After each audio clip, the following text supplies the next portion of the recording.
Muchísimas gracias por sumarse. Esta es la segunda edición de Hacia una nueva agricultura, que es el webinario introductorio al taller del suelo como organismo vivo de nuestro gran amigo referente Sergio Toletti. Eh, no paré de hablar durante toda la sala de espera, así que los que se sumaron antes deben entender que estoy súper contento ya con la cantidad de personas que se sumaron y con hacer esta vuelta porque la experiencia nos ha demostrado que le sirve un montón que es una gran herramienta, eh, que Sergio es un gran docente, que tiene una gran disposición para, para enseñar y para compartir su conocimiento.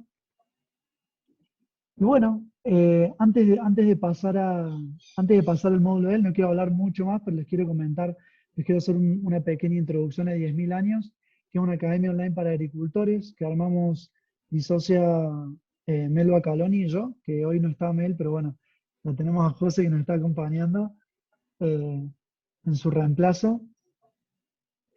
Y es una academia online que armamos para promover una agricultura basada en la salud del suelo, que nos parece que es una oportunidad que muchas más personas podrían estar aprovechando y un cambio que necesitamos ver a nivel social, digamos, a escala, por decirlo así. Entonces, el objetivo es armar este tipo de capacitaciones donde una persona que tiene más, digamos, más experiencia que nosotros y, digamos, y en particular experiencia comprobada y exitosa en un ámbito en particular, se dispone a compartirla con otros agricultores para que este tipo de agricultura eh, se, ¿cómo decirlo?, se multiplique, ¿no? Y que cuantas más personas seamos, más energía y más fácil sea para todos, ¿no? Muchas veces vemos que algunos de los desafíos que tenemos para poder transicionar tienen que ver con que no hay una masa crítica de personas todavía haciendo las cosas mejor que lo que les estamos haciendo ahora. Así que bueno, esa es mi breve introducción. Le voy a dar la palabra a Sergio y les quiero agradecer una última vez por sumarse. Es gracias a ustedes que nosotros podemos hacer esto y espero que les sirva. Así que Sergio, todo tuyo. Bueno, buenas tardes a todos. Vamos a ver si conecto la pantalla.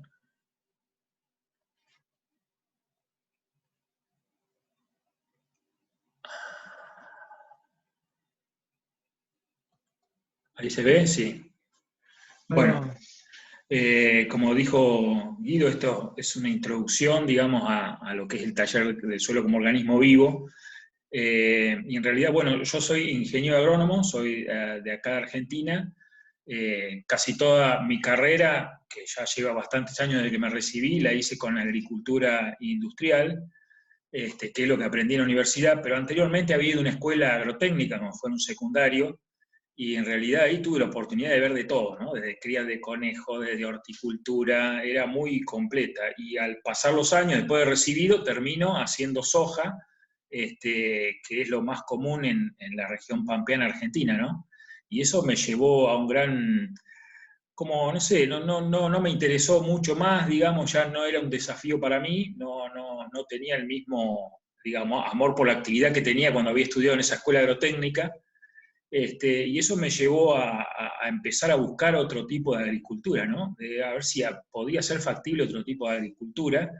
Eso me llevó a leer mucho y hasta un año, tomarme un año sabático, en que me fui, viajé a Colombia, estuve por ahí, veo que hay alguien de Colombia, Fernando por ahí, lo estuve viendo. Me fui a Fusagasugay, en la Universidad de Cundinamarca. Me hice el primer curso con Jairo, Restrepo Rivera, Nacho Simón, Pacho Gangotena, Eugenio Gras, y bueno, y uno me llevó a otro y sobre todo leer mucho, ¿no? Y empezar a viajar y ver experiencias en otros países. También estuve en México, veo que también hay bastante de México, estuve en México, tuve la oportunidad de conocer también a grandes profesores como Edgar Arquero Gutiérrez, que lamentablemente falleció el año pasado, y bueno, y eso me llevó a descubrir, o sea, una nueva agricultura, y justamente este libro que se llama o sea, este título que dice Hacia una nueva agricultura lo saco de un libro de un argentino que lo descubrí por viajar y por profesores de otros países, ¿no? Nunca había sentido, digamos, a, a Jorge Samuel Molina, que fue el primer técnico de los grupos CREA acá en Argentina y profesor de la Universidad de Buenos Aires. La verdad que me lo recomendaron siempre profesores del extranjero, ¿no? Para leer. Y este profesor decía que el suelo necesita más materia gris por hectárea, ¿no? Nosotros estamos acostumbrados a una agricultura que tiene muchos insumos, es una agricultura que ya viene como en un paquete tecnológico armado que uno no lo discute, lo compra y lo aplica, pero en general uno no es partícipe de eso, ¿no?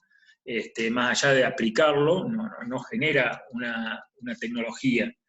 Entonces, bueno, empiezo a leer bastante sobre agroecología y lo que decía Molina en aquel entonces, Molina, este libro debe ser como del año 60, y decía que la ecología puede y debe ser la ciencia englobadora que permita construir un mañana no solo igual, sino mejor, ¿no?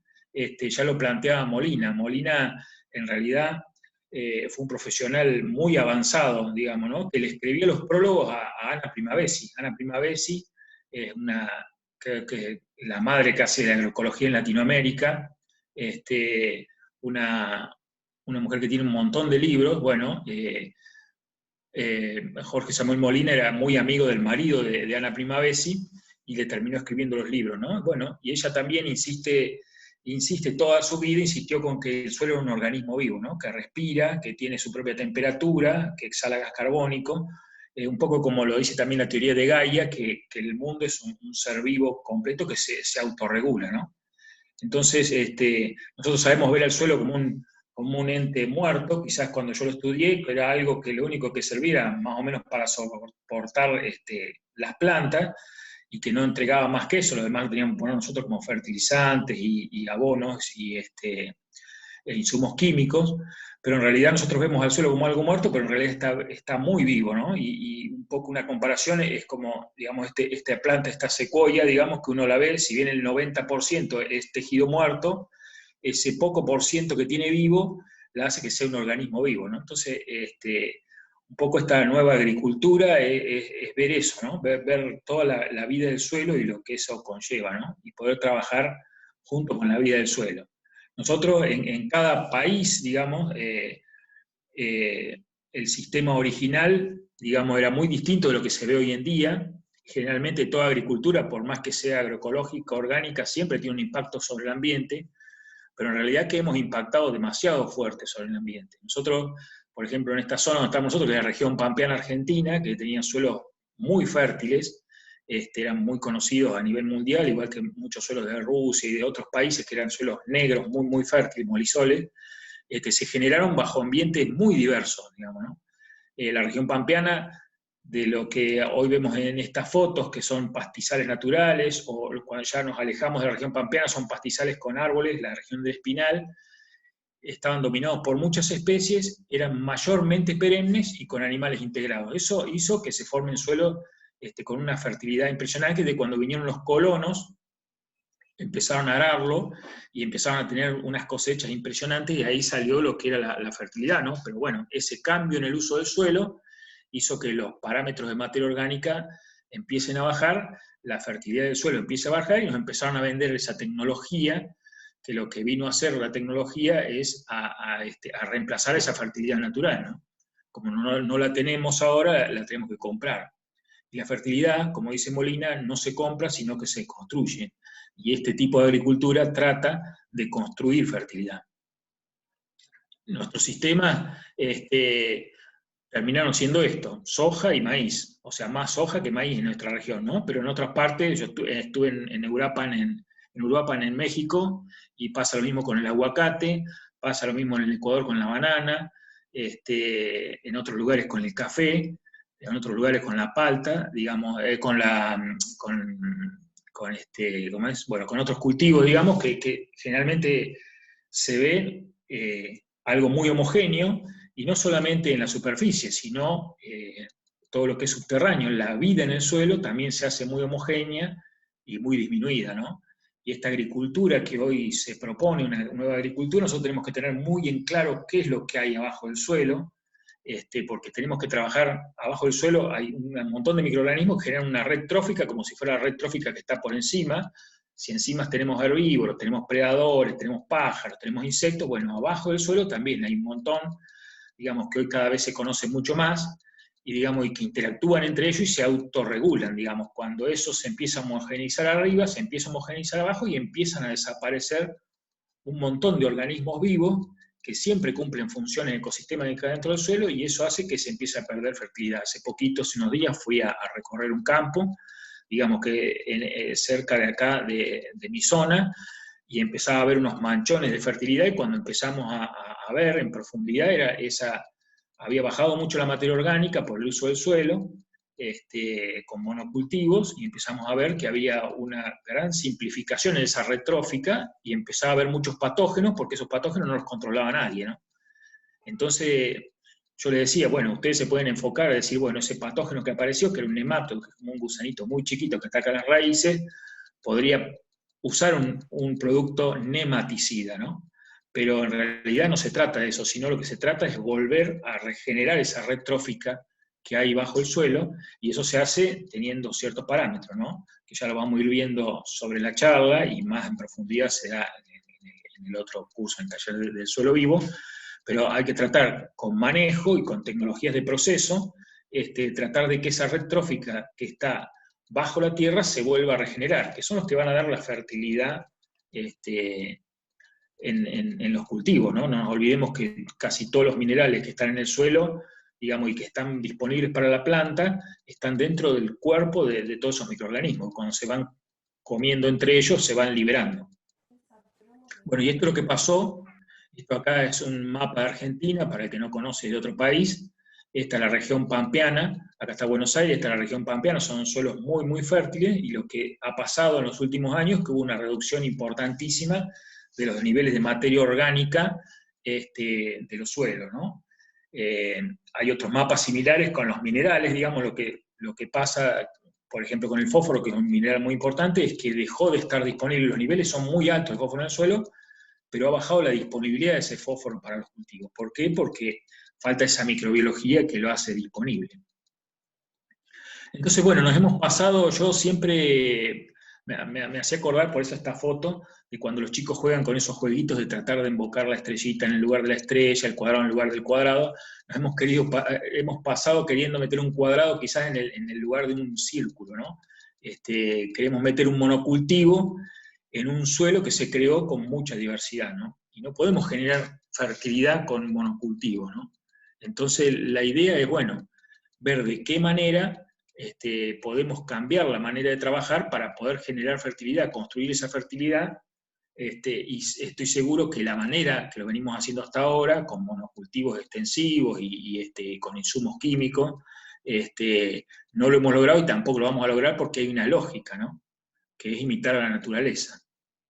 Entonces, cada vez que nosotros vamos disminuyendo esa variabilidad que tiene nuestro ambiente, le vamos quitando especies. Por ejemplo, no sé si les dije, pero por ejemplo los pastizales naturales que había en Estados Unidos se contabilizaban hasta 700 especies en un pastizal, digamos, ¿no? Y hoy resumimos a un solo cultivo, soja. Entonces, cada vez que vamos eliminando un integrante de esa comunidad original, se van perdiendo servicios ecosistémicos. El suelo presta un montón de servicios, los servicios culturales, bueno, va desde la recreación, los servicios de sostenimiento, los de regulación, los de provisión. La provisión es el que más nosotros vemos, que es el que nosotros sacamos, que es la cosecha, pero esos servicios se van perdiendo a medida que vamos simplificando, ¿no? Entonces, ya nos da una pauta que una nueva agricultura tiene que ser una pauta que empiece a apostar a la biodiversidad, ¿no? A ser mucho más biodiverso para poder captar todos estos servicios. Por ejemplo, en nuestra zona pasa con la soja, en otra zona pasará con el aguacate, pero en nuestra zona, que tenemos mucha soja, este servicio ecosistémico de aprovisionamiento está digamos, sobrevaluado, digamos, tenemos una gran cosecha de soja, pero lo que es purificación de agua y todas esas cosas, estamos con grandes problemas porque nos estamos inundando, porque el agua no penetra en el suelo y se viene a los poblados y se inunda, ¿no? O sea, estamos perdiendo este servicio de regulación porque estamos exacerbando el de provisión, ¿no? Entonces, si nosotros pusiéramos algo más diversificado y más enfocado hacia la biología del suelo, estaríamos equilibrando todos estos servicios ecosistémicos. Ven, este es un panorama de los inviernos en nuestra zona, que son después de cosechada la soja, el suelo queda 8 meses muerto, ¿no? No solamente que no hay biodiversidad, es que en todo el año, 8 meses del año, el suelo está completamente muerto, ¿eh? No hay actividad fotosintética, por supuesto, los microorganismos, ya lo vamos a ver más adelante, y se ve bien en el taller, digamos, que los microorganismos dependen de la fotosíntesis de las plantas para poder vivir y generar esa red trófica, ¿no? Nosotros acá lo cortamos durante 8 meses, todos los años, y encima cuando plantamos algo, es un solo cultivo. Y los microorganismos no todos viven de las mismas plantas, sino que necesitan diversidad. Y lo mismo pasará en una finca sembrada o plantada con banano, o con cualquier otra especie que es monocultivo, ¿no?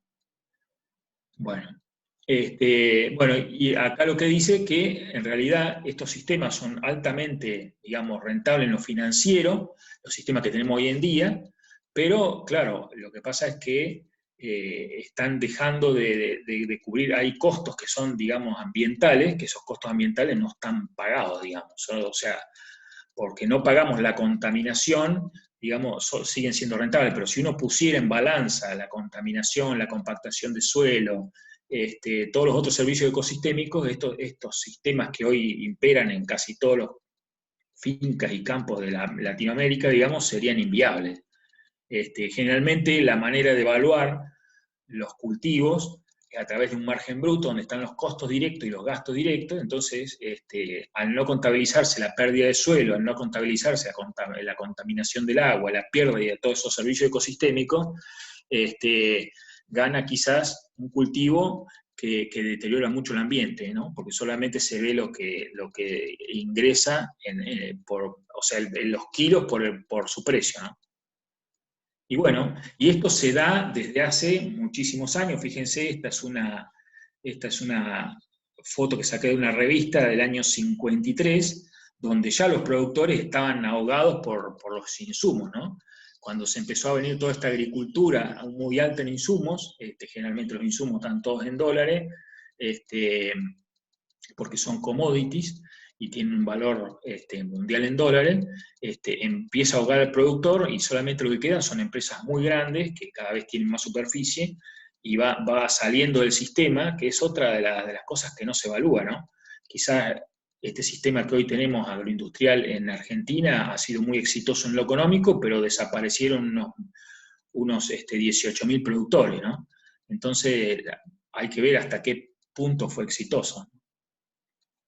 Bueno, esto sigue hablando de lo mismo, ¿no? Cómo se fue perdiendo. Esto hay un montón de gente en todos los países hablando y desde hace muchos años. Lo que da por ahí a veces curiosidad es de que uno desde el año 30, que se viene hablando de esta pérdida de fertilidad y se quiso reemplazar, digamos, con los insumos químicos y hoy se ve que ni siquiera eso lo pudo frenar. Bueno, esto es lo que veo de lo que pasó con la cantidad de productores que fueron desapareciendo. En Argentina quedaron los campos deshabitados. Bueno, esta tapera, por lo menos esta casa, tuvo la suerte de que no fue enterrada, pero en mi zona muchas de estas casas se hace un pozo a la par, se entierra y se siembra arriba, digamos, desapareció también la casa. Bueno, aunque esto ya directamente no es más habitable y pasa en todos lados de Latinoamérica. Esto también lo hemos visto en todos lados, la contaminación, la cantidad de bidones por ahí que andan dando vuelta. Fíjense en Argentina la cantidad de litros de agroquímicos que se usan por año, ¿no? Es impresionante, digamos, no solamente eso va a parar a los ríos, sino que todos los bidones vacíos que hoy no se están procesando o se procesan totalmente mal, ¿no? Bueno, todo lo que es, bueno, acá como les decía, lo de tener prácticamente toda la tecnología que se vende al agricultor es para disimular la continua disminución de la fertilidad de los suelos en la zona, ¿no? Más productiva. O sea, toda esa falta de fertilidad se tapa con tecnología. Digamos, lo que no quiere decir que la fertilidad no se puede construir teniendo en cuenta el manejo. Esto, en realidad, imagínense, está escrito por Samuel Molina, que más o menos en los años 60, ¿no? También, el año 38, William Albrecht, que en Estados Unidos trabajó mucho con fertilidad de suelo y sobre todo él hacía mucho énfasis en la carencia de ciertos minerales por la falta de disponibilidad y el problema en los animales, ¿no? Él escribió mucho, por ejemplo, para que se dé una idea, aplicando, me acuerdo que eran 200 gramos de cloruro de cobalto, bajaba la incidencia de una parasitosis en un rodeo de ovinos, ¿no? Muchas veces nosotros, ¿qué hacemos? Vemos el problema de parasitosis y lo que hacemos es poner un antiparasitario, pero nunca relacionamos que ese problema de parásitos es un problema que viene del suelo. Por eso los suelos vivos, los suelos que tienen muchos microorganismos, tienen muchos minerales disponibles para la planta, eso hace que la planta tenga una densidad nutricional mucho más alta y el animal que lo consume está más sano, ¿no?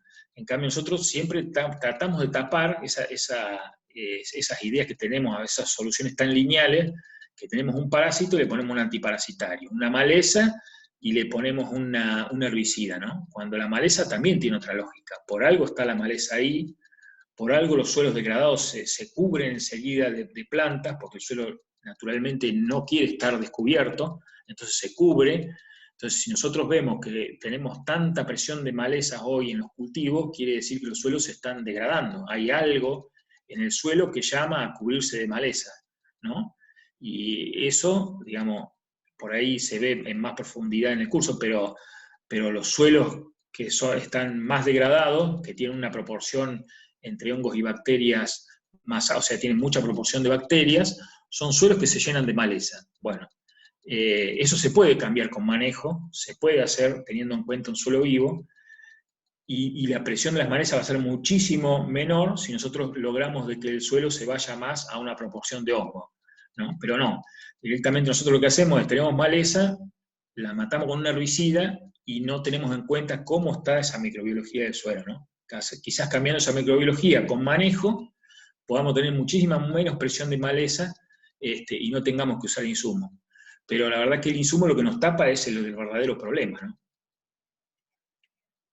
Bueno, y un poco el futuro, digamos, de ver la agricultura va a pasar por esto, ¿no? De no ver esos ambientes tan rectos, sino que, bueno, todo ambiente tiene, y lo vamos a ver por ahí un poquito más adelante, pero todo ambiente tiene pendientes y tiene curvas de distintos niveles que uno tendría que irlo siguiendo para imitar el paisaje, ¿no? Nosotros tenemos en nuestra zona campos sembrados a favor de la pendiente, y eso es lo que permite que el agua se vaya del lote, ¿no? Por ahí nosotros estamos preocupados porque una maleza nos absorbe agua y sembramos el lote siguiendo la pendiente. Entonces tenemos que empezar a hacernos el ojo a ver los campos y las fincas con otra forma, ¿no? Otros patrones. Yo creo que, digamos, eso muy de a poquito se está cambiando. Se empieza a ver, por ejemplo, en mi zona, algunos campos ya sembrados en contorno, como esta foto, son los menos, pero bueno, yo creo que es la agricultura que se va a venir, ¿no? Y bueno, un poco es un español, dice, hoy tenemos que pensar que crear una agricultura para futuras generaciones que enriquezca el ambiente, que produzca riqueza social con inclusión y que además sea económicamente sustentable. O sea, no solamente hoy mirar el rendimiento, no me rinde tantos kilos por hectárea, sino que eso permite una inclusión social, que haya más productores y que además enriquezca el ambiente. Hoy estamos con esta agricultura industrial de que, como dijimos hoy, se perdieron 18.000 productores, el ambiente se está degradando. Bueno, tenemos que poner un límite de mínima en que esta producción, además de producir y producir muy bien, tiene que enriquecer el ambiente y tiene que agregar personas a la actividad, ¿no? Y bueno, por ejemplo, es Game Brown, que es un productor de Estados Unidos, que yo lo sigo bastante, y de ahí de él saqué un montón de cosas, y generalmente ahí me di cuenta que todas estas disrupciones que pasan en las actividades, en este caso agrícola, la hacen los verdaderos productores. Cuando el productor, y eso es lo que me gusta que aprenda, del suelo vivo, aprende la lógica del suelo, cómo se generó el suelo y de qué vive en realidad, que son toda la microbiología, el productor es capaz de generar su propia tecnología, ¿no? Y lo veo porque asesoro a varias personas que uno le da 3 o 4 ideas o puntos, y cuando uno se va y vuelve ya inventó algo, y con un criterio, la verdad que fantástico, ¿no? Cuando uno le dice tiene que mantener el suelo cubierto, tiene que mantener el suelo con raíces vivas, tiene que mantener el suelo con integración animal, uno solamente le dice eso y ya algo inventa, y bueno, y generalmente son los productores, lo que no es ni las universidades, ni a veces son los institutos agropecuarios, sino que son los mismos productores los que traen las nuevas innovaciones. Bueno, este Game Brown tiene como 5 puntos a seguir, digamos, y una es la perturbación limitada, esta agricultura nueva, digamos, se enfoca mucho en que el suelo no hay que disturbarlo, porque en el suelo vive toda esa microbiología que nosotros venimos nombrando, donde las alteraciones mecánicas la afecta mucho, la red IFAS de hongos, digamos, cada vez que pasamos un implemento, cada vez que hacemos algo, rompemos muchas IFAS de hongos, y los hongos son muy importantes para el suelo. Y también lo que es las perturbaciones químicas, todo lo que nosotros aplicamos, quizás aplicamos un fungicida para este cultivo, el 5% va a pasar a la hoja y el resto va a pasar al suelo. Entonces, si estamos echando un fungicida, es muy probable que también estemos haciendo daño a hongos de suelo, o quizás hay hasta herbicidas que producen problemas en la microbiología del suelo, ¿no? Entonces, las perturbaciones tienen que ser lo más limitadas posible. Bueno, entonces nosotros decimos, bueno, no hay que mover el suelo, no podemos usar agroquímicos, no podemos controlar maleza.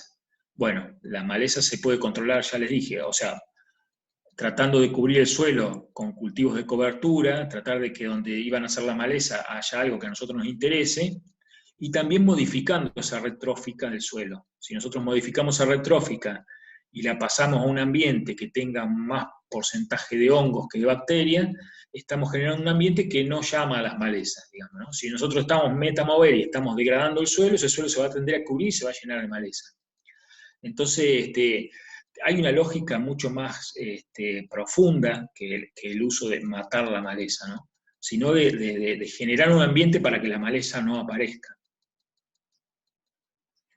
Bueno, la cobertura, como dijimos, el suelo siempre tiende a cubrirse. Cuando nosotros vemos un suelo degradado, o los principios donde se generó un suelo, donde había solamente limo, arena y arcilla, digamos, cuando empieza la vida, empieza a generar mucha vida sobre el suelo y empieza a cubrirse, ¿no? Esa cobertura, eso nos va a traer, bueno, más humedad, nos va a traer menos temperatura al suelo y un ambiente mejor. Imagínense que nosotros tenemos que así como nosotros hacemos un yogur o hacemos un pan que ponemos la masa en un lugar cálido, que tenga humedad y que tenga temperatura, bueno, la temperatura no tiene que exceder cierto límite, bueno, no exceder cierto límite es la cobertura del suelo, ¿no?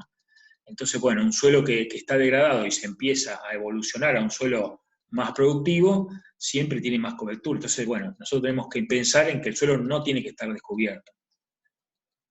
La otra cosa es la diversidad. Hay un montón de trabajos que los ambientes diversos son más productivos que los monocultivos, y eso se comprobó haciendo análisis de rendimiento, digamos, haciendo mezclas de cultivos, ya lo vamos a ver un poquito más adelante, mezclas de cultivos de distintas especies, digamos, y sus propios monocultivos. Cuando se cosecha el cultivo que está en policultivo y los monocultivos, se hace una cuenta que se llama suelo equivalente, y muchas veces esa mezcla rinde más que los monocultivos, ¿no? Entonces, bueno, además ya hay un montón de ensayos, tanto en Alemania, el experimento GENA, como en Estados Unidos, en el RODA y en varios, digamos que no solamente la biomasa aérea es mucho más abundante, sino que las raíces son más abundantes. Tengan en cuenta que hoy toda esa teoría de la materia orgánica está como reviéndose, y se sabe que la mayor cantidad de materia orgánica en el suelo se forma a través de las raíces y de los exudados de las raíces, ¿no? No tanto de la parte aérea, del rastrojo de arriba, eso casi, la mayoría se empieza a degradar y se transforma en dióxido de carbono, ¿no? Por la microbiología superficial. En cambio, lo que se queda como materia orgánica del suelo son las raíces y sus exudados. Entonces, los policultivos tienen mayor biomasa de raíces, ¿no? Si uno hace monocultivo con respecto al policultivo, con el policultivo juntan mucho más raíces, eso quiere decir que hay mucho más materia orgánica en el suelo. Generalmente este punto, la biodiversidad, es donde menos importancia se le está dando hoy día. Hoy se habla mucho, por ejemplo acá en Argentina, de cultivos vivos y de cultivos de cobertura para mantener los suelos cubiertos, pero no se habla de biodiversidad, no se le da la verdadera importancia que tiene, y no hablo de mezclar dos especies, sino que ya se está hablando de mezclar entre 8 y 15 especies, ¿no? Lo que es cultivo de cobertura, para generar los beneficios. Hay otras cosas que se logran en la microbiología cuando hay mucha más especie arriba, hay mucho más microbiología abajo, y se genera todo un tipo de interacciones entre la microbiología y las plantas, donde hay hasta cambios en la genética de las plantas que hace que toleren más la sequía, más los patógenos. Eso es muy importante. Bueno, las raíces vivas, por lo que dijimos, la microbiología vive de las raíces vivas, digamos, las raíces exudan sustancias, azúcares, aminoácidos, de los cuales los microorganismos viven, se desarrollan, y bueno, entonces, si nosotros tenemos el suelo muerto durante gran parte del año, o tenemos el suelo vivo, pero con una sola especie, no podemos mantener a toda esa microbiología, ¿no? Que es fundamental para alimentar a la planta y para generar la estructura del suelo. Y bueno, el animal es integrado. No hay ecosistema que funcione sin la presencia de un animal. Lo que no quiere decir que todos tengamos la vaca o que todos tengamos algún animal, pero sí, por ejemplo, hay establecimientos que, como me ha pasado a ver hace una semana, estuve también en otra provincia acá de Argentina, donde ellos, los animales lo tienen en otro lado, pero toda la bosta de esos animales, todas las deyecciones de esos animales, ellos la compostan y la aplican a los lotes, ¿no? Entonces, generalmente el animal no está, pero está integrado a través de sus deyecciones, ¿no? Siempre es muy importante que estén los animales, ¿no? Entonces, Discúlpame, bueno, Sergio, sí. te quería, disculpa que te interrumpa, pero No, no, justo está bien, dale, veo que dale. están poniendo preguntas en el chat y hay una que Ah, está bueno, si hay interesante alguna que pregunta dice que la que el hacemos acá. pisoteo de vacunos daña el suelo, Ah, porque pisoteo. tiene que ver con este último punto, claro. Dale, bueno, sí, sí, muchos relacionan a los animales con el pisoteo, ¿no? Lo que pasa es que también, si bien hay que a integrar a los animales a los sistemas productivos, hay que hacerlo con una lógica y, digamos, y con un manejo. Si bien el pisoteo se da cuando hay desmanejo en los animales.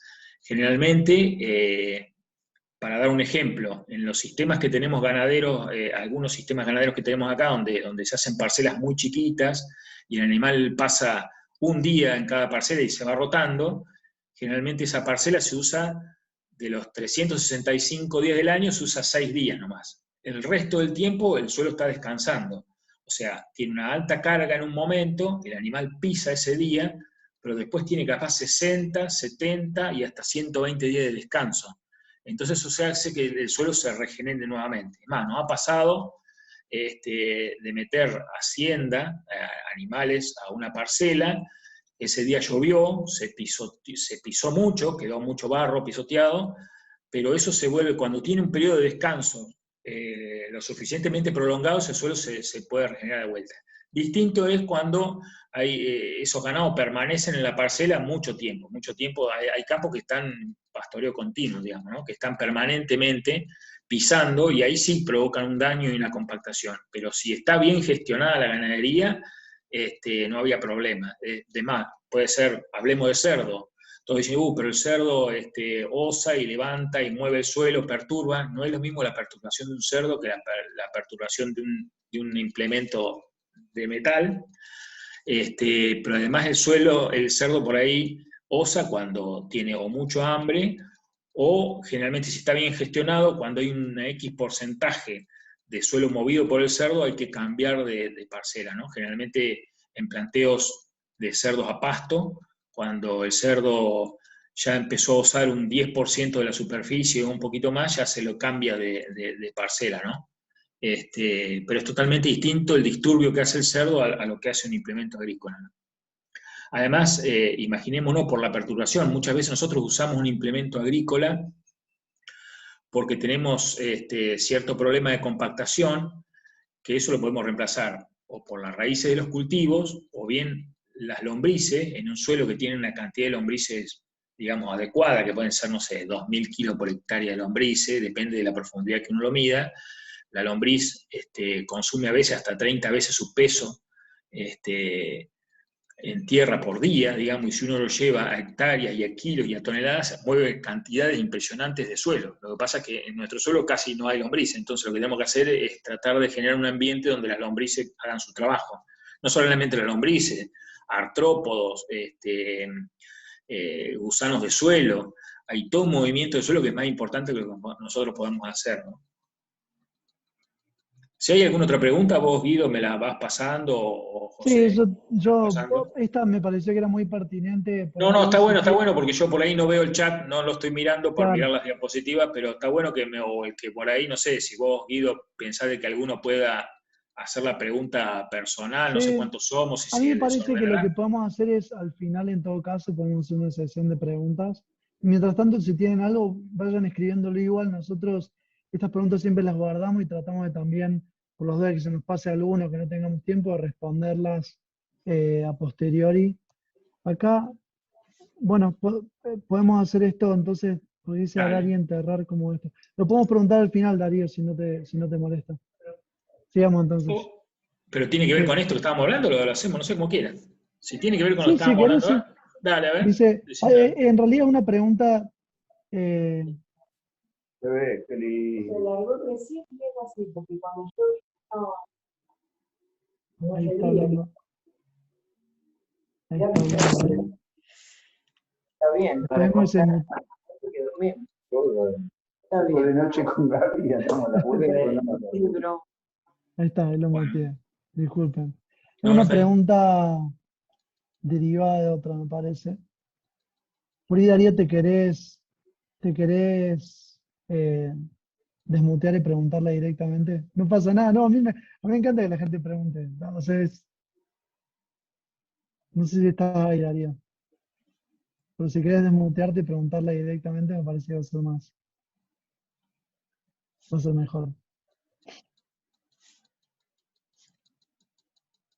Ahí está, ahí se está desmuteando. Ahí Hola, está. buenas tardes. Hola. Buenas tardes a todos. Buenas tardes, Sergio. No, quería preguntarte en relación al laboreo del suelo, arar y enterrar, bueno, un poco haciendo relación a lo que comentabas en cuanto a de pronto tener un rastrojo donde sus raíces están muertas, eh, y bueno, la vida no va a prosperar. ¿Y qué pasa si yo aro y entierro? Generalmente estás haciendo un gran disturbio porque estás en ese arar, estás dando vuelta, digamos, toda esa red trófica. Hay microorganismos que, depende de la profundidad, están viviendo, cada uno tiene su estrato, ¿no? En cuanto a profundidad. Entonces estás matando quizás muchos microorganismos, estás rompiendo hifas de hongos. Lo que tiene, digamos, tampoco es decir, bueno, no se mueve, o sea, tampoco hay que ser tan estrictos. Hay veces he ido a campos y generalmente me manejo desde el norte de Argentina casi hasta el sur de Buenos Aires y todos los suelos están compactados de la misma manera. Y hay veces que, bueno, vos decís, yo puedo aflojar el suelo con raíces, pero hay veces que el suelo está tan compactado que ni siquiera las raíces, o le va a llevar muchos años a las raíces volver a generar estructura. Entonces, por ahí sí, un año puedo mover con alguna labranza vertical, romper esa compactación, que se puede hasta medir en qué profundidad está, digamos. Lo que pasa es que me tengo que asegurar que una vez que muevo eso, lo tengo que ocupar enseguida con raíces. ¿Por qué? Porque ya se han hecho un montón de ensayos que esa movida del suelo dura muy poquito tiempo y cuando pasa más de capaz que 9 meses, se empeora aún más de la situación inicial, ¿no? Porque vos lo que estás haciendo, sí, estás oxigenando el suelo, estás rompiendo esa compactación, digamos, que no deja que penetren las raíces, pero además no deja que se haya intercambio de gases, no deja que la raíz penetre tampoco. Entonces, vos por un lado estás haciendo un bien, pero si no le metés raíces, si no metés microbiología, eso se perjudica mucho más, digamos, ¿no? Por eso digo, no es que, digamos, es una ley que no se pueda mover un suelo, digamos, depende de qué, digamos, si yo quiero romper un encontramiento muy, muy duro, bueno, lo tengo que romper, pero siempre me tengo que asegurar de que haya raíces y que después haya microbiología, porque son esos mismos hongos y bacterias los que van a generar la estructura del suelo. Esos hongos con las hifas van a ir atando partículas del suelo, van a ser agregados, las bacterias también van a hacer microfilms, esos biofilms que hacen sobre las partículas del suelo que van a mantener esa estructura, digamos. Pero bueno, si nosotros agarramos todos los años, como pasó acá en Argentina o pasó en Chile, en todos lados, vamos a empezar a perder materia orgánica, vamos a empezar a perder esa red trófica y no vamos a lograr nunca a tener esa estructura. Es más, con cultivos anuales es muy difícil que se vuelva a regenerar ciertas cosas, ¿no? Tienen que ser cultivos mayormente perennes, por eso las pasturas, cada vez que se hacen pasturas polifíticas para ganado, son las que levantan los niveles de materia orgánica en los suelos, ¿no? Y nosotros hace años que venimos haciendo agricultura directa y continua en Argentina, y no hay manera de mejorar ciertos parámetros del suelo, como la estructura, la estabilidad de los agregados. Ya te digo no a mover un suelo, lo movería con algo vertical, no daría vuelta el pan de tierra, no araría, pero ya te digo, hay que ver el caso, digamos, porque por ejemplo nosotros antes arábamos cuando había mucho gramón y queremos que ese gramón no sea tan invasivo, lo arábamos, se metía bien abajo y se empezaba de vuelta. Bueno, si es una cosa que se va a hacer una vez y después se va a dejar de hacer, cada vez que vos te quedás preso de una tecnología como fuera el arado, es que algo mal estás haciendo, porque necesitas toda la vida de ese implemento. En cambio, uno dice, bueno, lo uso una vez por algo y después lo dejo de usar, está bien. Está clarísimo, Sergio. Bueno, la importancia del verdadero equilibrio, ¿no? Es así. Claro, sí, sí. Sí, por eso, no digo, no. O sea, uno voy a un lote y yo lo veo arando, no le puedo decir, no, eso no se puede hacer. Él me tiene que explicar qué contexto tiene de por qué está arando. Capaz que me dice, mira, tengo este problema, tengo esta maleza que la quiero enterrar bien hondo y ya después una vez que la controle ya no lo uso más, listo, bueno, quedó. Pero siempre hay que ver el contexto, digamos, en que se hace, ¿no? Claro. Bien, clarísimo. Gracias, Si Darío. puedo aprovechar ahí, hice otra preguntita sobre suelos salinos, que aparecieron después de subidas de napa, inundación, si hay posibilidad de recuperar o... Mientras recuperes esa red trófica del suelo, generalmente aumentando la materia orgánica, esos suelos se empiezan a regenerar. Lo que pasa es que tenés que empezar el problema de la napa es un problema regional, es un problema que excede quizás a tu lote. Vos por ahí, haces una pastura polifítica que empieza a tomar humedad permanentemente y empieza a evaporar y empieza a disminuir la napa, pero si tus vecinos siguen haciendo soja, el nivel del APA es una cosa regional. Entonces, vos podés hacer algo en tu predio, pero tiene que ser también a su vez algo regional. Para eso hay soluciones, hay que empezar a hacer, tenés el sorgo de hacer escoba, ese sorgo de quinchar que le llaman, que es resistente a la sal, el meriloto, empezar a hacer cultivo de cobertura. Primero tenés que hacer, como decía Game Brown, cubrir el suelo, mantener raíces vivas. Mientras vos tengas esos más o menos esos 5 principios, vas a empezar a mejorarlo. Lo que pasa es que cuesta más mejorar un suelo de eso que un suelo de aptitud agrícola, digamos, ¿no? Es más la velocidad con que regenerás un suelo de aptitud agrícola que un suelo salino. Entonces vos tenés suelo de aptitud agrícola y un suelo salino, y capaz que vos decís, bueno, me enfoco primero en lo agrícola y después en lo salino, que es más lerdo. O la inversión se va a pagar antes con un suelo agrícola. Pero sí tiene solución, digamos, ¿no? Bueno, Molina en su libro, que es un libro del año 60, revirtió montones de superficie de suelo con problemas salinos, ¿no? Y hoy de vuelta lo volvimos a generar. Muy claro, muy claro.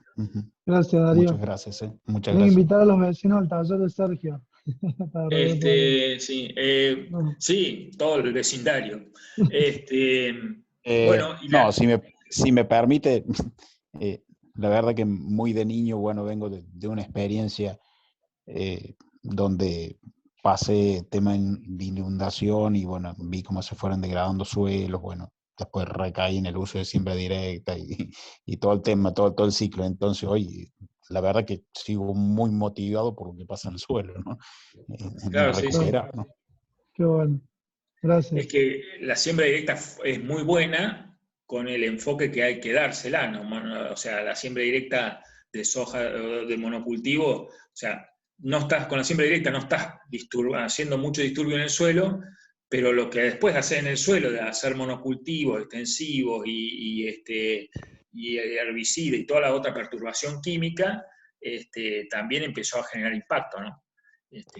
El hecho de sembrar soja sobre soja y no tener casi consumo de agua hizo que se levanten las napas y empiecen a aflorar sales, ¿no? Pero bueno, ya te digo, vos podés hacer un montón de cosas en tu predio, capaz vos tenés 40 hectáreas, pero toda tu otra zona está haciendo monocultivos y eso hace que la napa ascienda por más que vos quieras hacer otra cosa. Pero bueno, se puede revertir. Nosotros hemos revertido acá con pasturas polifíticas, hemos revertido problemas de salinización, ¿no? Bueno. La suma de un granito de arena por cada uno y bueno. Seguro, sí. Un equilibrio. Seguro. Sí. Muy bien. Bueno, y esto es así como Game Brown dio esos 5 pasos que estuvimos viendo. Hay un artículo de Lucas Garibaldi, el que no lo conoce, es un científico argentino de la Universidad Nacional de Río Negro que trabaja mucho con polinizadores y también da como parámetros o objetivos de las políticas para revertir todos estos procesos, que son mejorar la biodiversidad, reducir el uso de insumos sintéticos, mejorar la salud del suelo, que venimos hablando, mantener y restaurar áreas naturales y seminaturales. Esto quizá Game Brown no lo pone en sus principios, pero sí dejar esos corredores biológicos donde hay flores, donde se mantienen los polinizadores, donde la microbiología se mantiene intacta, en esos corredores biológicos donde hay mucha biodiversidad. No nos olvidemos que los microorganismos del suelo son diminutos, a veces del tamaño de una partícula de arcilla, y el viento los disemina al resto del lugar. Si no tenemos ningún parche natural donde esté intacta esa microbiología, es muy difícil de multiplicarla, salvo que usemos enmiendas orgánicas o usemos algún insumo biológico para incorporar microorganismos, digamos. Pero generalmente uno cuando prepara el ambiente para que estos aparezcan, aparecen solos, ¿no? Muchas veces nosotros hemos hecho planteos ganaderos y decimos, ¿de dónde salió esta especie cultiva un vegetal, digamos, ¿no? Campos que hacía 20 años que tenían agricultura, hoy está apareciendo pasto miel, que es un pasto de una calidad para ganadería espectacular. ¿Y de dónde apareció esa semilla si hace 20 años que venimos fumigando? Y bueno, aparece. Cuando uno cambia el ambiente, o está en el banco, o llegó con el viento, la trajo un pájaro, no sé, pero siempre aparecen. Los pájaros no solamente diseminan semillas, sino que diseminan bacterias, hongos, nematodos. O sea que siempre que uno prepara un ambiente, el ambiente se inocula, ¿no? Bueno, incrementar la biodiversidad del hábitat, integrar prácticas en el diseño del paisaje, esto que me parece muy importante, que muchos por ahí no lo nombran, pero tratar de ser amigable con el paisaje. Si el paisaje ya tiene una forma, tratar de trabajar y producir siguiendo el paisaje, ¿no? Uno se da cuenta cuando ve los mapas catastrales o las imágenes satelitales, son todos lotes cuadrados, que no respetan, digamos, el diseño del paisaje. Bueno, y acá dice considerar múltiples beneficios. Siempre cuando uno va a evaluar alguna práctica agrícola, alguna tecnología nueva agrícola que sea, o algún cultivo, ver los múltiples beneficios, no solamente fijarse en el rendimiento por el precio, sino ver que, como decíamos hoy, tratar de ver la parte social, la parte ambiental y la parte económica, las 3 partes, ¿no? Bueno, acá está, por eso hoy hablábamos de lo que es diseño de paisaje. Hoy la propuesta que tiene Darren Doherty, que es, en realidad, Darren se dedica a todo lo que es diseño de fincas, él es australiano, en realidad él copia mucho de permacultura, de varios, pero él arranca con lo que es todo el diseño de Showmans, que es también australiano, y qué casualidad, nosotros acá, yo lo nombré a Molina de Argentina, a Samuel Molina en su libro, en uno de sus libros del año 60 ya había hecho diseño keyline, que es lo que un poco hace Darren Doherty, que son sistemas amigables con el ambiente y con el diseño del paisaje. Samuel Molina había hecho un diseño keyline en Argentina, como en La Pampa, ¿no?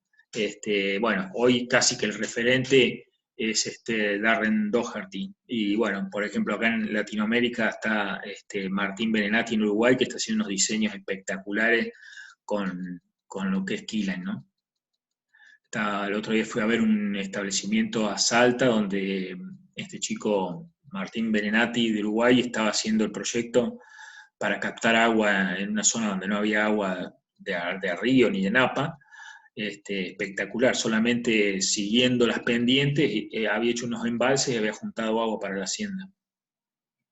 Bueno, un poco lo que se enfoca él es darle importancia a lo que es más permanente en el ambiente. El clima es lo más permanente, no solamente el clima físico, lluvias, temperaturas, sino el clima se habla también de la mentalidad del productor, de estudiar bien todo eso, después la geografía, estudiar por dónde corre el agua, dónde hacer los accesos, cómo hacer la forestación, que es más permanente que algunas otras cosas, es más permanente que todo lo que es cercado. Después ver el suelo y empezar a trabajar de esa manera, ¿no? Con esa escala de permanencia que le llama Darren.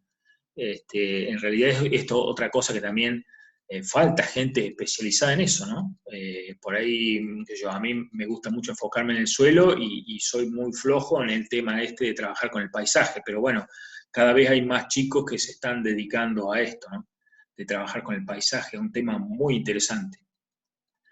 Después tenés otro, esta persona también trabaja mucho en Estados Unidos, es Gary Siemens, que tiene un libro que se llama Agricultura Biológica. Él ha trabajado muchísimo en regenerar primero todo lo que es la química del suelo, lo que es el balance de cationes en el suelo, y después empezar a trabajar con microbiología. Tuvo unos resultados impresionantes.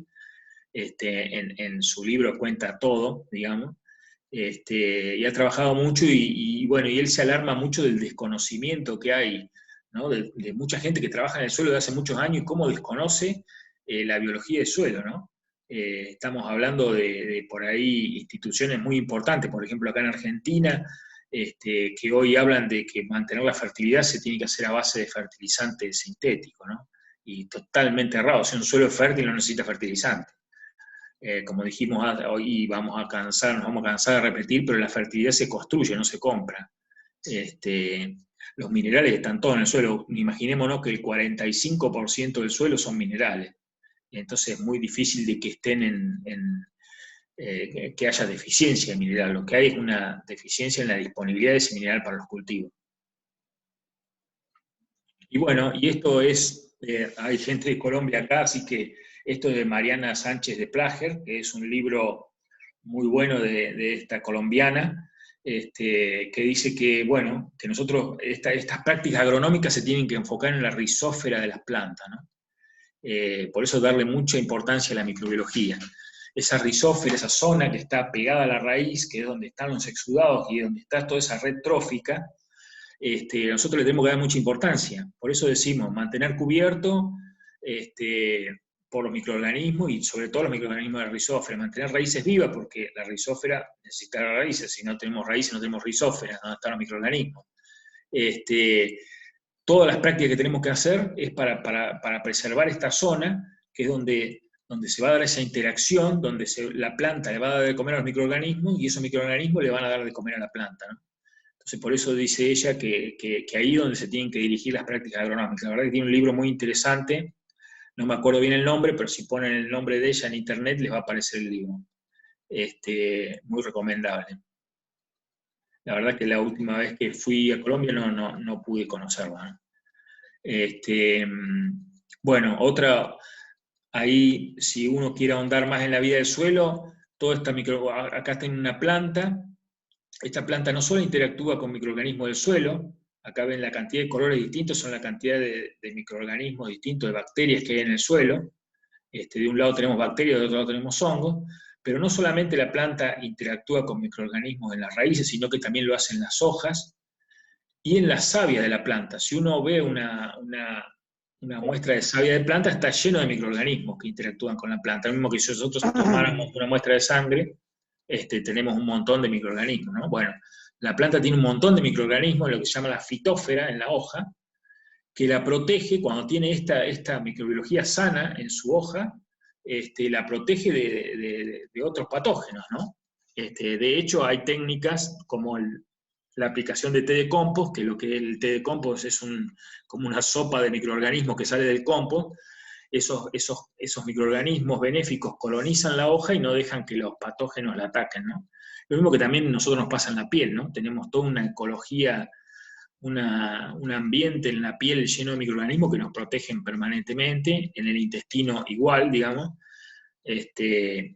tenemos el 70% del sistema inmunológico del ser humano está en el intestino ese efecto lo producen los microorganismos, ¿no? Bueno, a la planta le pasa exactamente lo mismo, por eso que tenemos que proteger cada uno de estos colores, los tenemos que proteger. En suelos con monocultivo, estos colores se van disminuyendo y cada vez son menos, ¿no? Y capaz que quedan 2 colores. En suelos bien biodiversos, estos colores se multiplican cada vez más. Bueno, también lo que vemos en el taller, mucho explicamos por qué esta microbiología genera una estructura de suelo y por qué es importante tener una estructura de suelo. Imaginémonos que una estructura de suelo puede ser como la visión de una catedral, que lo que más abunda en la catedral es vacío, ¿no? Uno ve las paredes, ve toda esa forma arquitectónica, pero en realidad lo importante es el vacío que se genera. Bueno, en el suelo, cuando más vacío tenemos, más porosidad tenemos, las raíces tienen mucho más oportunidades de encontrar su alimento, ¿no? Además, todo ese vacío hace que todos esos gases que por ahí se producen en el interior puedan ser intercambiados con la atmósfera y pueda recircular el oxígeno y puedan recircular todos los gases. En suelos compactados, por ahí se genera anaerobiosis, esa anaerobiosis genera un montón de sustancias que son nocivas para las raíces, y al no poder intercambiarse con el exterior se genera todo un ambiente que la misma planta se empieza a intoxicar y a morir, ¿no? Entonces, por eso la microbiología es importante, porque la microbiología empieza a formar un montón de sustancias que hacen a la estructura del suelo, ¿no? Bueno, también conocer en esta nueva agricultura uno tiene que tener bien claro el factor de la fotosíntesis. Cuando más fotosíntesis tenemos, más exudados vamos a tener y más microorganismos vamos a tener disponibles para ayudar a la planta, ¿no? Generalmente esto lo aprendí viajando a México y tuve la oportunidad, la gran suerte de conocer a Edgar Quero Gutiérrez, un grandísimo profesor que falleció el año pasado y que gracias a Dios dejó un libro que lo están terminando de editar para poder sacarlo a la venta, digamos. Yo siempre le insistí de que escriba un libro, la verdad que una persona que sabía tremendo, yo aprendí mucho con él y me invitó a que lo conozca un día, viajé, estuve en el Valle de Mezquital con él todo un día, aprendí un montón, la verdad que la idea era, me hubiese gustado ir a trabajar con él, me había ofrecido para irme aunque sea 1 o 2 años a trabajar con él, no pude, bueno, falleció.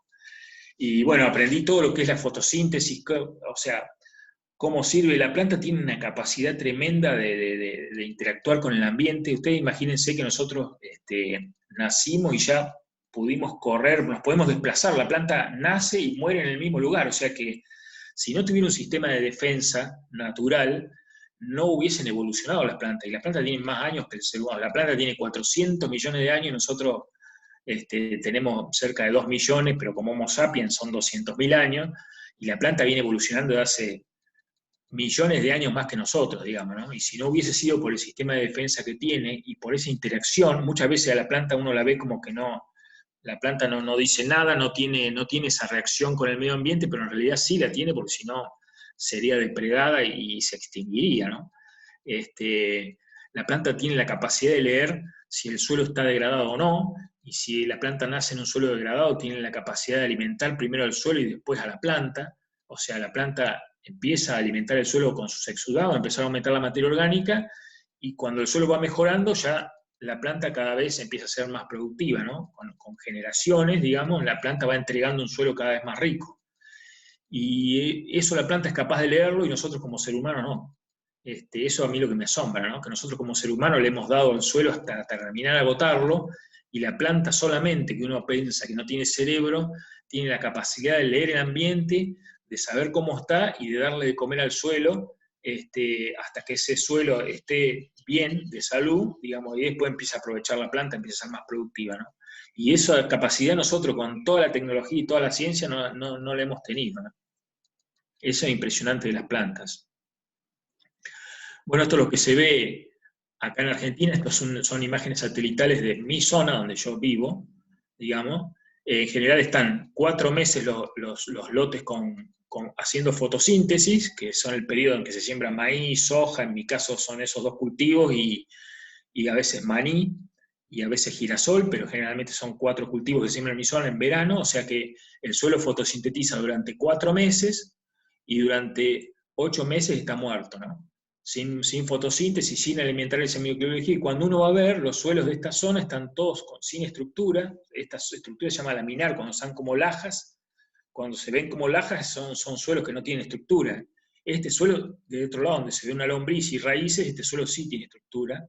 Este suelo es un suelo de una pastura, donde el suelo está verde todo el año, donde las raíces están vivas todo el año, donde exudan todo el año, y donde hay animales integrados, porque es un suelo de ganadería. Digamos, este suelo está muy bien estructurado, y esta zona acá donde abundan estos suelos. Y estos suelos no solamente se ven acá, sino que se ven en toda la Argentina. Uno va al norte de Argentina, lo ve, va al sur, lo ve, va al este y va al oeste, y en todos lados está desde el suelo más arenoso hasta el suelo más fértil, está con esta estructura, ¿no?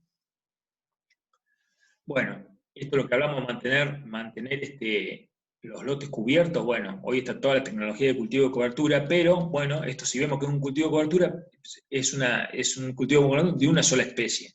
Tenemos que apuntar al cultivo de cobertura. Aseguran muchos, uno de ellos, Game Brown, usa 8 especies.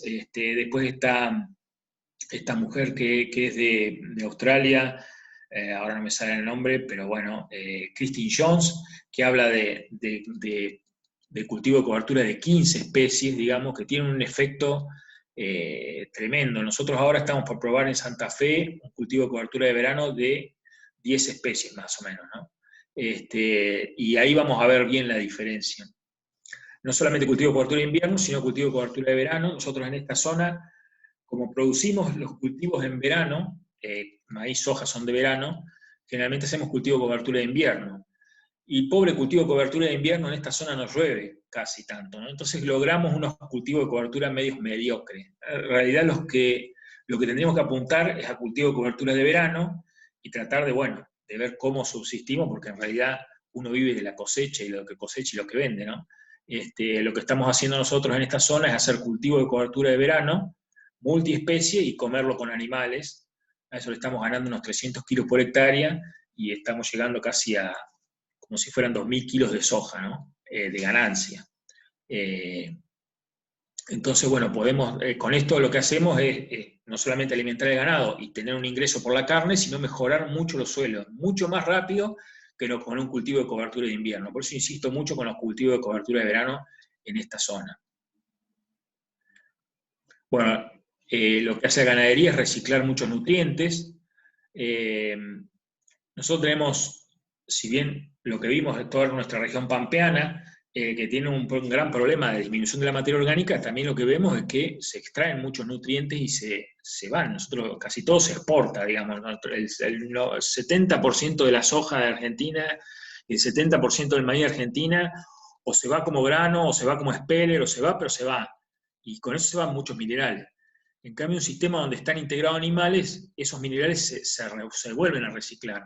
Un animal en pastoreo recicla hasta el 90-95% de los minerales que consume. Y eso hace que todo ese mineral que se va extrayendo se vaya incorporando de vuelta, ¿no? Además, las raíces traen minerales de muy profundo.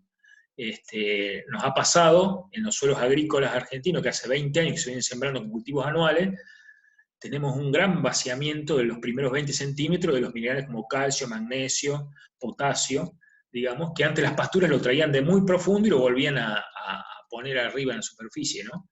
Entonces, bueno, el rol de los animales sería el reciclado de los nutrientes. A su vez se gana plata con la carne de los animales, ¿no? Pero hay un libro muy, muy bueno que dice, alimente sus pastos con su ganado, ¿no? En realidad uno vive del ganado porque vende la carne, pero en realidad el ganado al bostear produce más pasto y ese más pasto produce más carne, ¿no? Es un círculo virtuoso. En cambio el otro es un círculo vicioso. Bueno, esto lo he sacado de muchas páginas de internet, pero digamos, tenemos que acostumbrarnos a diseñar una nueva agricultura donde vamos a ver patrones de siembra totalmente distintos, tratando de incorporar en policultivos, que yo hacer soja con trigo, maíz con soja, girasol con soja, que se ha hecho hace muchos años, después se dejó de hacer y ahora se está empezando, como también mezclar cultivos distintos. Fíjense esto, en Estados Unidos hay una siembra que se llama 60 pulgadas, se siembra el maíz con la misma densidad que lo sembramos nosotros acá en Argentina, que lo sembramos a 52, pero se siembra a 60 pulgadas, o vamos a ver un ejemplo de México, también, entonces ahí en el entresurco se hacen cultivos de cobertura que después se pueden usar con las vacas o no, pero siempre metiendo diversidad en los lotes, ¿no? Por eso es que yo digo, hoy hay que inventar, por ejemplo, yo tengo un productor que asesoro en Santa Fe, y que yo le hago todo este cuento, digamos, le cuento cómo funciona el suelo, y él ya inventa, bueno, puse la sembradora a tal disposición, mi sembradora siembra 52, pero tengo la posibilidad de meter un surco al medio, entonces le siembro por otro al medio, bueno, ya él sabiendo que tiene que hacer policultivo, él ya sabe cómo manejar su herramienta o generar una herramienta nueva que le permita hacer estas cosas, ¿no? Esto hoy en el mercado no está, pero en cualquier momento empieza a salir porque algún productor lo va. De hecho, bueno, acá en Argentina hay uno, Sandro Raspo, que también hace cultivo de cobertura multiespecie y está haciendo también esto. Pero digamos, bueno, tratar de meter biodiversidad, digamos, y que sea un sistema más amigable con el ambiente, ¿no? Esto también es un cultivo de maíz con policultivo en el entresurco. Estos son siembras a 60 pulgadas de Estados Unidos. Y esto me trae a cuento algo. Yo siempre leo libros también a veces muy viejos, y entonces el otro día estaba viendo, estas son siembras que, ya vamos a ver otra foto más adelante, que hasta están sembrando maíces a 2 metros de distancia entre surco, ¿no? Entonces, bueno, ahora se están dando cuenta que los maíces a 1 metro de distancia entre surcos están rindiendo igual o más que los maíces sembrados más cerca. Y hay un pueblo originario, que ahora no me acuerdo el nombre, en el norte de Estados Unidos, que había, bueno, eso se fueron desplazando, esas personas originarias se fueron desplazando y fueron escribiendo su historia, ¿no? Y decían que ellos sembraban el maíz a 3 pies de distancia, ¿no? Que 3 pies creo que son algo de 1 metro, son creo que 30 centímetros el pie, una cosa así, cómo ellos ya sabían la distancia entre las plantas, ¿no? Y nosotros, bueno, empezamos a achicar las hileras para hacerla más junta y resulta que ahora la estamos separando y estamos dando cuenta que rinde más, o igual por lo menos, ¿no? Como a veces volvemos, imagínense que esto es muy parecido, ya casi que es muy parecido a la milpa que hacían en Centroamérica, o las 3 hermanas que hacían en Estados Unidos, digamos, juntar calabaza con leguminosas y maíz. Digamos, no le falta mucho, este tipo cosechaba acá, este hombre siembra zapallos, creo que estaban, bueno, acá tienen, ¿ves? Sembraba zapallos en el entresurco, y es muy parecido a la milpa, que parecía que nunca iba más a volver la milpa, y hoy casi que la están haciendo con sembradora de última generación, ¿no? Pero bueno, de forma empírica, los pueblos originarios, después de muchos años de probar, crearon la milpa, digamos, y hoy científicamente se reconoce que la milpa es más productiva que el monocultivo de todas las especies separadas, ¿no? Que maíz, zapallo y frijol. Y hoy volvemos con toda la tecnología a confirmarlo, ¿no? Bueno, este es también es otro cultivo, miren qué estructura que genera en el suelo. Este es el que yo le decía, Ernesto Cruz González, si bien no hace mucho de la ecología porque usa agroquímicos, pero bueno, está probando de hacer maíces a 2 metros de distancia. Generalmente mueve el suelo, perturba, que no sería lo más indicado, se podría hacer en directa también, pero ustedes imagínense que está metiendo casi 60 semillas al metro, y estuvo como en 30.000 kilos de maíz por hectárea, ¿no? Con riego por goteo, todo lo que ustedes quieran, ¿no? Pero yo creo que esta nueva agricultura nos exige que abramos la cabeza a nuevas cosas. Yo por ahí, mucha gente critica, este hombre porque usa fertilizante, usa esto, usa el otro, pero en realidad uno se tiene que enfocar en decir, uy, mirá, está sembrando el maíz a 2 metros y le está rindiendo 30.000 kilos. ¿Qué está haciendo esta persona? ¿Se podrá hacer de una manera más sostenible? No, sí. Siempre ir mirando otras cosas, ¿no? Pero tenemos que tener la cabeza abierta a hacer nuevas cosas. La semana pasada estuve en un proyecto bastante grande y hacían un cultivo de pimiento, lo hacían sobre un camellón. Bueno, ese camellón va solarizado, o sea, se esteriliza, bueno, todo lo que para mí no habría que hacer, ¿no? Pero bueno, a ellos hoy les va bien así, ¿no? Entonces yo, pero ¿qué necesidad de hacer ese camellón? Como diciendo, bueno, ¿por qué no hacemos un cultivo de cobertura? Lo rolamos y sembramos los pimientos en directa sobre ese cultivo de cobertura. Y nadie me supo explicar por qué hacían el camellón. Es como que bien venimos con esa cultura de que se siembra así, se planta así y no se puede cambiar. Entonces, bueno, hay que empezar a animarse a hacer cosas distintas. Capaz que el camellón tiene que quedar, no sé, no digo que no, pero digo, por lo menos probar un pedazo y ver que hay otra cosa que se pueda hacer. Bueno, cultivo en franja también lo hemos probado. Digamos, esto no exige nada de nada, digamos, solamente sembrar una franja de maíz y una franja de soja. Como el maíz es tan ávido por luz, cuando más bordes tenemos de maíz, que acá cada franja tiene 2 bordes, el maíz es más productivo. Este hombre tiene una máquina que puede cosechar la soja y puede cosechar el maíz, digamos, tiene la misma plataforma, el mismo ancho.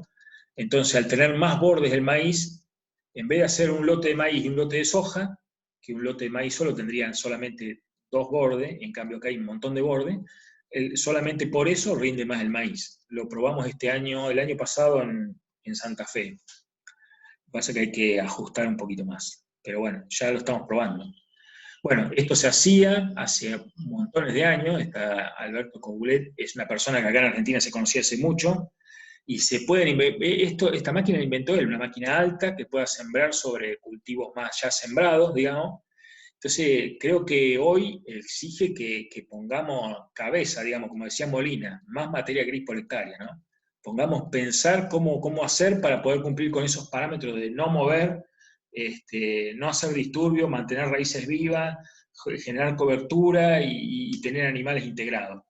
Hay una persona también en Estados Unidos que hace el maíz en franja, y entre cada franja de maíz tiene como una pastura anual y va con una jaula con animales, va comiendo, un año va comiendo con animales de esa franja, y el otro año, donde hubo franja de pastura, siembra el maíz, y donde estaba el maíz, siembra la pastura, ¿no? Entonces, esa nueva manera de integrar y hacer cosas nuevas es lo que falta, digamos, ¿no? Salirse un poco sacar un poco el pie del plato, como digo yo, animarse a sacar un poco el pie del plato.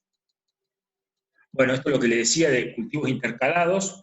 Acá hay sembrado lino con lenteja, donde se siembra junto, con todas las ventajas que dijimos de la diversidad, y después se separa después de la cosecha, ¿no? Con separadores. Nosotros este año en Santa Fe hicimos ahí en San José de la Esquina, y también en un campo en Areco, se hizo colza con un cereal de invierno, uno tiene cebada, otro tiene trigo, y arveja, ¿no? La idea es cosechar todo junto, y así como esta mezcla, preparar un alimento balanceado para gallinas ponedoras, ¿no? En realidad no hay que separarlo, digamos, ya se va a consumir así o con agregado también de maíz, ¿no? Pero aprovechamos esa ventaja que nosotros decíamos del policultivo, ¿no? De que un cultivo con varias especies produce más biomasa, y más biomasa de raíces, y genera fertilidad de suelo. Esto es algo que acá en Argentina no probamos mucho, lo probamos una vez en una pastura con un sorgo, y es pasture cropping, que es sembrar arriba de pasturas, o sea, una pastura que ya está implantada, sembrar un cultivo anual. Esto es una foto de Sudáfrica, la pasó un hombre de Sudáfrica.